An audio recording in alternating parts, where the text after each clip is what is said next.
Energy is inherently a part of everything we do in our lives, but one of the least understood things. Where does it come from? Who controls it? Why is it delivered that way? Why does it cost that? What is actually using the energy? How could that be done differently? What I see is a blank canvas.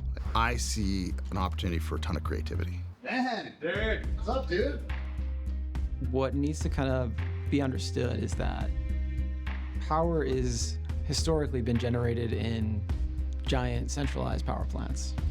That's where we get our power from. But whether it's natural gas fired, coal, that power, it needs to be generated in a way that allows it to be distributed and delivered at all times. You have this infrastructure that's been built all around that idea that you have this centralized power generation, and then you've got lines and power lines all over the place that distribute that power.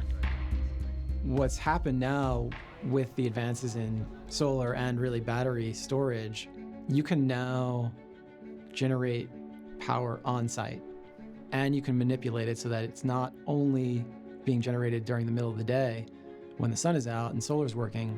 You can now store it and use it when you need it most with a battery. And that creates really good economics for you. We believe that this is a moment in time with technological advancement that allows for humans to take advantage of the free aspect of energy. And by the simple idea of decentralizing means that you are breaking down the power construct. There are 2,000 solar panels up on the roofs here surrounding us, quietly soaking up the sun, generating clean electricity. I don't know. It's hard to even say we're an energy company, or a clean energy company. That's probably the simplest thing to say, but I don't even know that we're that. Whatever your business is, if it's real estate, if it's manufacturing, whatever it is, it's now become a reality that using clean energy, using battery storage are better economic decisions. That's a fact.